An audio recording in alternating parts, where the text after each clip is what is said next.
Olá, família! Sejam todos bem-vindos ao estudo diário das Escrituras. Continuando o nosso estudo de Alma, capítulo 19, falando sobre Abis. Abis, né, ela presenciou uma cena muito forte. Ela viu todos estavam caídos por terra, né? Tava Amon, tava o rei, tava a rainha, tava todos os servos do rei caídos por terra ali, dominado pelo espírito, e ela sabia que aquilo era o poder de Deus sobre eles. E vendo aquela cena, ela viu uma oportunidade de compartilhar o evangelho. Então aqui em Alma, capítulo 19, no versículo 17, ela disse assim, ó: "E acreditando que esta oportunidade, informando ao povo que passara entre eles, que contemplando esta cena seriam levados a acreditar no poder de Deus." Então ela saiu correndo, né, em casa, chamando todo mundo para ver aquela cena, porque ela acreditou que eles vendo essa cena, eles acreditariam no poder de Deus e eles se converteriam. Eu gostei muito do comentário do meu amigo Adriano Pereira e eu quero compartilhar com vocês sobre essa parte, porque a Bis, ela criou uma expectativa, né, em relação àquelas pessoas que iam vir e ver aquela cena ali. Assim como nós, né, ele faz uma associação, assim como nós, quando compartilhamos o evangelho com outras pessoas, nós também criamos uma expectativa a respeito, né, já quer ver a pessoa ali com a roupa do batismo, né? Vamos lá. Então, o comentário é desse meu amigo aqui, Adriano Pereira, tá bom? Ele é do canal Meu Propósito, ele faz excelente conteúdo lá, eu vou deixar o link do canal dele aqui, ele faz o Conferência Comentada, tá bom? Vamos ouvir aqui o comentário que ele tem a respeito de Abis. Bom dia, pessoal, tudo bem? Assim como a Bis, todos nós criamos expectativas, né? Normalmente, nós olhamos para um amigo, para um vizinho, para um parente, e já muitas vezes já vislumbramos eles com a roupa branca, né? Para o batismo. E aí nós criamos aquela expectativa, nossa, se eu ver os missionários, nossa, se for para a igreja, nossa, se for para essa atividade.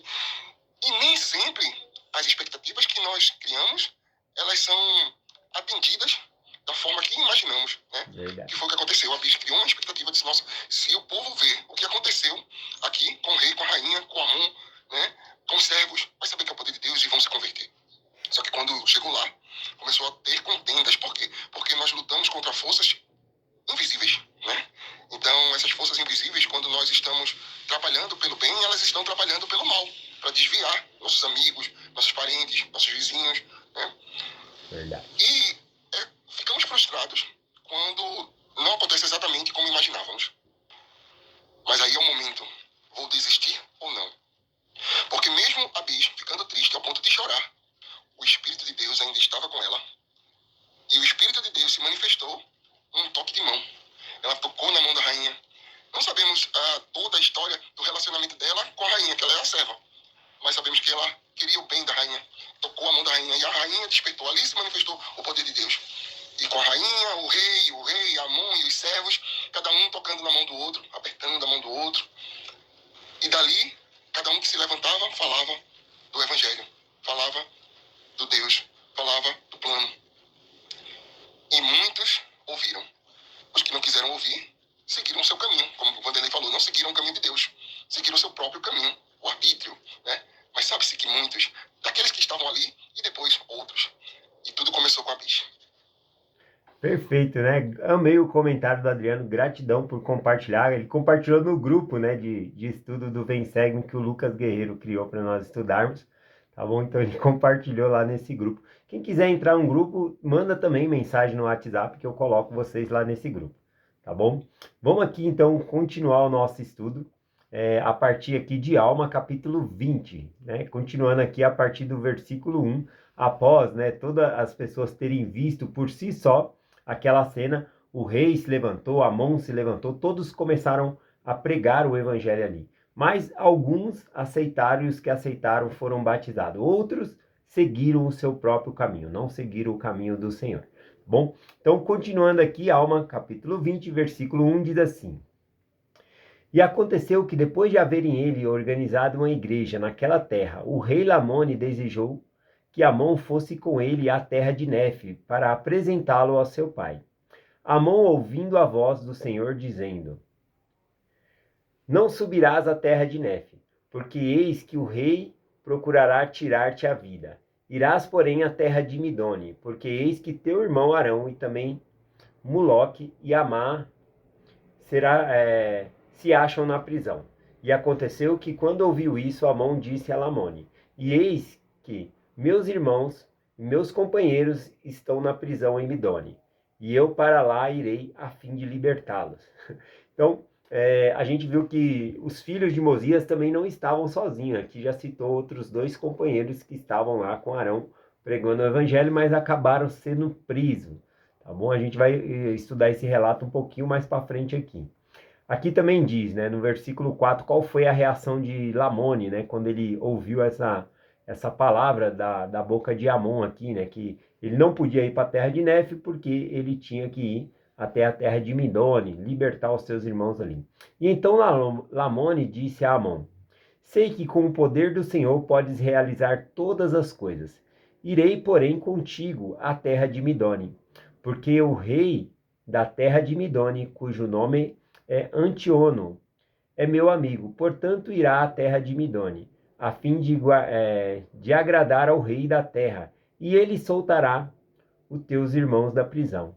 Então lhe perguntou Lamone: Quem te informou que teu irmão estavam na prisão, né? Aí ele vai falar que foi o Espírito que o avisou. Mas aqui é bem interessante que Lamone, agora, né, um recém-converso, né, convertido ao Evangelho, vendo o poder de Deus, como Deus agia na vida de Amon, e sabendo que os irmãos dele estavam presos agora em Midone, ele fala: eu sei que você nem precisa de mim lá, né? Você nem precisa de mim lá. Com o poder de Deus você pode libertar eles sozinhos, né? Mas não obstante, o rei da terra de Midone, né? Ele fala o nome dele aqui, que é Antíono, ele é meu amigo, e eu vou interceder, e ele vai libertar os seus irmãos. Interessante aqui que a visão desse recém-converso, né, Lamone aqui, ele tinha que saber uma coisa, que Deus ele age por meio das pessoas, tá bom? Deus ele faz milagres, faz grandes milagres, sim, mas às vezes isso é uma exceção. Inclusive o tema da lição essa semana é instrumentos na mão do Senhor. O Senhor nos usa como instrumento na mão dele. Então a gente vê aqui, né, esse membro novo aqui, achando que Deus ele pode fazer milagre em qualquer hora. E pode, né? Não negamos o poder de Deus, mas Deus ele quer nos usar. Ele quer que nós sejamos o milagre na vida das pessoas. Você quer um milagre? Seja o milagre, tá bom? Bom, tem vários pensamentos, né, sobre isso. Ó. Por exemplo, o Henrique Dinner, ele compartilhou o seguinte sobre isso, né? Ele diz aqui, deixa eu ver. Ele diz, persiga sua vontade, seus desejos, crie sua fé em si mesmo, no fim, e apenas você acreditar que tudo que saiu da sua própria mão seja um milagre. Apenas você pode fazer algo assim para si mesmo. Bom, aqui eu acredito que o Henrique Dinner, né, ele está falando a respeito de nós acreditarmos, de nós sermos um milagre, né? Mas eu acredito que, na verdade, a gente tem que ter uma dosagem aqui. Eu não posso ter uma autoestima a ponto de achar que eu não preciso de Deus, tá bom? Ou seja, tem uma outra frase aqui, que desse aqui, o autor é desconhecido, né? Alguns atribuem essa fala aqui ao Santo Inácio, né? Mas a frase diz assim: ore como se tudo dependesse de Deus. Depois trabalhe como se tudo dependesse de você. Então, isso é uma realidade. Nós devemos orar a Deus, buscar a Deus como se tudo dependesse de Deus. E depois trabalhar como se tudo dependesse de nós. Então, tem as duas partes aqui, tá bom? Quando a gente parte para um lado só, né? Aí fica... A gente deixa de crer. Então, a gente tem que ter essa dosagem aqui. Mas é fato. Você quer um milagre? Seja um milagre. Nós somos o milagre na vida de outras pessoas, assim como as outras pessoas são as respostas de nossa oração também, tá bom? Então eu peguei alguns exemplos nas escrituras aqui para mostrar isso. Em Atos capítulo 21, o apóstolo Paulo indo ao templo, né, os judeus já estavam procurando ele para acabar com a vida de Paulo, né? E quando viu ele lá, alguns falaram, ele está trazendo um gentil para dentro do templo. Aí eles pegaram Paulo, mas deram uma surra em Paulo e eles iam matar. Isso está registrado em Atos capítulo 21. E Os soldados romanos, vendo aquela confusão, aquele alvoroço, eles se atiraram em cima daquela multidão e arrancaram Paulo de lá à força, né? Então os guardas romanos salvaram a vida de Paulo, porque no versículo diz que eles iam matar Paulo, né? Eles estavam lixando ele ali, ia bater até a morte. E os guardas romanos vai lá e pega ele, prende, né? E leva Paulo, né? Tira ele do meio da multidão ali.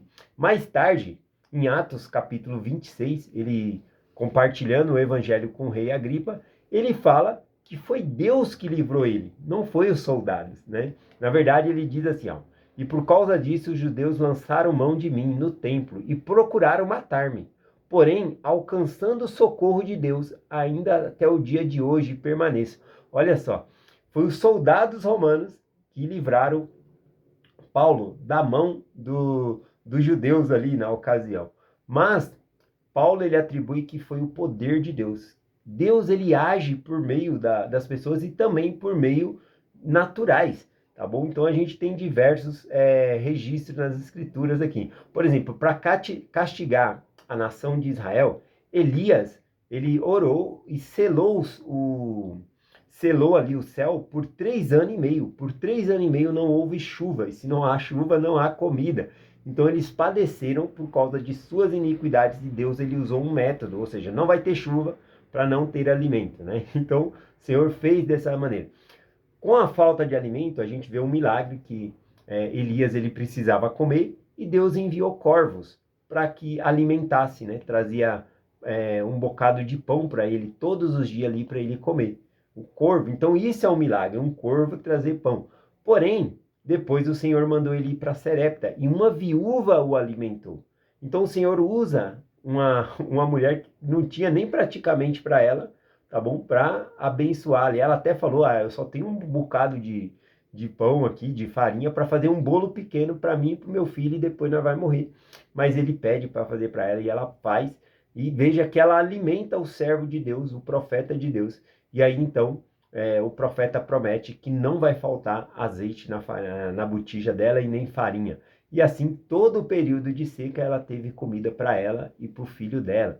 Então, veja que Deus utilizou essa mulher como instrumento na mão para abençoar a vida de Elias ali, para que Elias também não morresse de fome, e vice-versa, né? Deus também abençoou a vida dessa mulher para não faltar alimento. O fato é que Deus ele age de modo natural, né?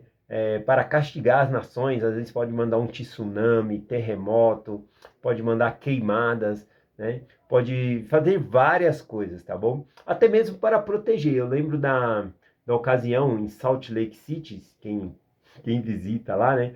Tem várias estátuas, né, em homenagem ali aos pioneiros, e tem umas estátuas assim que são de gaivotas. O que simboliza aquilo? Numa época em que os gafanhotos estavam comendo toda a plantação, os membros da igreja não teriam mais o que comer, e os gafanhotos estavam comendo, eles oram ao Senhor por um livramento. O que acontece? Deus manda um meio natural, manda gaivotas, apareceu um monte de gaivota lá no meio do deserto, e começou a comer todos os gafanhotos, e assim livrou eles de morrerem de fome por conta da lavoura que estava sendo devorada ali pelos gafanhotos. Então veja só um meio natural que Deus utilizou. Por que eu estou compartilhando isso?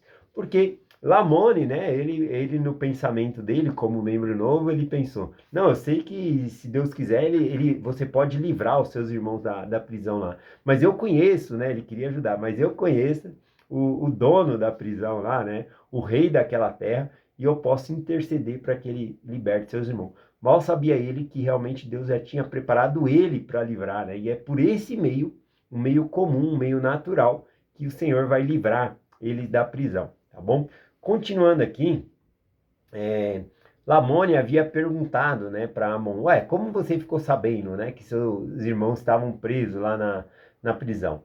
No versículo 5, então, ele responde, e respondendo Amon, disse, né, ninguém me contou, a não ser Deus, e disse-me, vai e liberta teus irmãos, porque se acham na prisão na terra de Midone.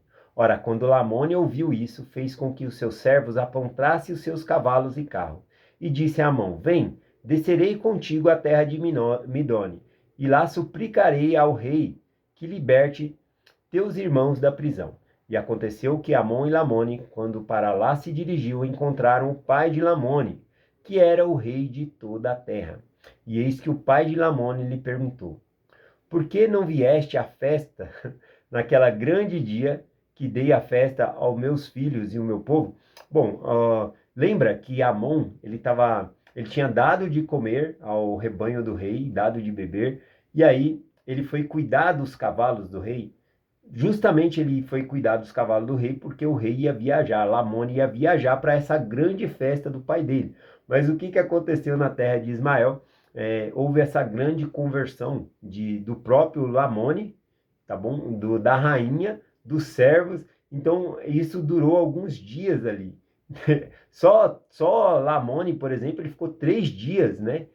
Dominado pelo espírito ali, né? Inerte, né? Ali recebendo visões.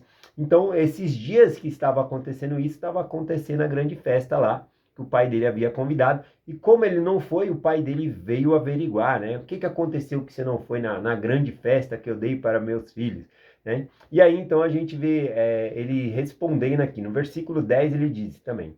Também perguntou, né? O pai de Lamone perguntou também para ele. Para onde vai com esse nefita, que é filho de um mentiroso? Veja que existia tradições erradas, né, para os dois lados, porque os lamanitas achavam que os nefitas eles eram mentirosos, enganadores, que haviam roubado ele. Também, da parte dos nefitas, achavam que todos os lamanitas eram preguiçosos, que tinham que ser exterminados da face da terra. Então, eram tradições, né, que eles carregavam consigo ali. Então, ele julga já Amon por conta da nacionalidade dele, por conta que ele era nefita, tá bom? E aí, então, a gente vê essa contenda aqui. Veja o que mais ele diz, né? E aconteceu que Lamone, temendo ofendê-lo, explicou-lhe para onde ia. Então, Lamone não queria ofender o seu próprio pai ali, e falou, olha, nós estamos indo para a terra de Midon, e começou a explicar ali. E contou-lhe também os motivos de haver permanecido no seu próprio reino, não tendo ido à festa que o seu pai havia preparado. Então, após contar essas coisas, acredito que Lamone pensou, ele vai entender, né, a situação agora. E então, quando Lamone explicou-lhe todas essas coisas, eis que para seu espanto, olha que ele ficou espantado com a reação do pai dele.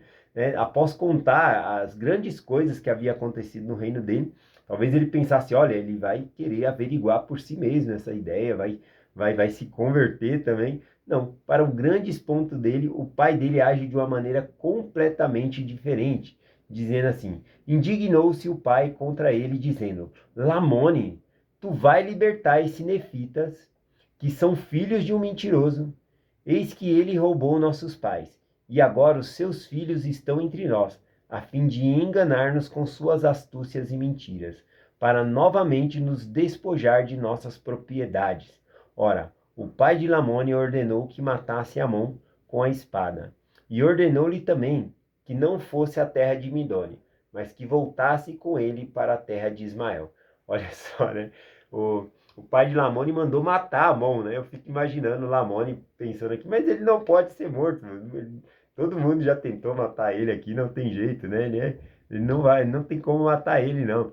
Mas o pai, o Lamone, então, ele não que ele queira enfrentar o pai, mas ele defende o testemunho que ele recebeu desse evangelho. Ele diz assim, Lamone, porém, disse, não matarei Amon, nem voltarei contigo para a terra de Ismael, mas irei à terra de Midone, libertar os irmãos de Amon, porque sei que são homens justos e santos, profetas e verdadeiros do Deus, né? Do verdadeiro Deus. Então ele presta o testemunho dele aqui para o pai dele. Mas a reação do pai dele, né, continua sendo absurda aqui, versículo 16 em diante. Ora, quando seu pai ouviu essas palavras, irou-se contra ele e desembanhou a espada para derrubá-lo por terra. Mas Amon, adiantando, disse-lhe, eis que tu não matarás o teu filho, não obstante, melhor seria que ele morresse do que tu. Porque eis que ele se arrependeu de seus pecados, mas tu, se caísse agora com tua espada, com tua ira, a tua alma não poderia ser salva. Aqui, né, Amon ele explica que é melhor morrer um justo, porque ele já está alinhado à sua vontade com Deus do que um ímpio, com uma pessoa que seja injusta, porque esse morrendo, não tendo se arrependido em vida, é capaz da sua alma se perder, né? Dele não alcançar a salvação dele, tá bom? Então ele traz essa explicação aqui. Então a gente vê que o rei Lamone, o pai de Lamone, né, ficou tão irado que queria matar o próprio filho. E aí Amon defende o filho aqui. Continuando aqui, para finalizar, versículo 18. E também, e também é conveniente que os reprima, porque se matares teu filho, sendo ele um homem inocente, o seu sangue clamaria da terra ao Senhor seu Deus, para que se vingasse e caísse sobre ti, e talvez perdesse sua alma. Ora, tendo dito isso Amon, essas palavras, ele lhe respondeu, dizendo: sei que se matasse meu filho, derramaria sangue inocente, porque foste tu que procuraste destruí-lo. Bom, aqui Amon, né, ele falou que ele derramaria o sangue de um inocente. Né? Não fala que o sangue do filho dele é sangue inocente, mas sangue de um homem que era inocente. Tá bom? Então, ó, quem fala aqui que seria derramar sangue inocente, a gente vê que é o pai de Lamone, né? Uma crença. O sangue inocente mesmo tem a ver com o sangue de Cristo, né? Derramar sangue inocente não há perdão para isso. Então, o sangue inocente mesmo significa o sangue de Cristo. Então, aqui a gente tem que entender que quem está falando essas palavras é o pai de Lamone, tá bom? Ele não tem tanto conhecimento assim. Bom, vou finalizar por aqui o versículo 19, porque já deu mais de 20 minutos aqui de mensagem. Amanhã a gente continua a partir do versículo 20, tá bom? Então amanhã a gente continua aqui a partir do versículo 20. Gratidão por todos os dias nós estarmos juntos aqui estudando as Escrituras. Gratidão pelo tempo de vocês, por permitir que eu entre na casa de vocês e compartilhe essa mensagem. Compartilhe essa mensagem com vocês, em nome de Jesus Cristo. Amém. Até amanhã.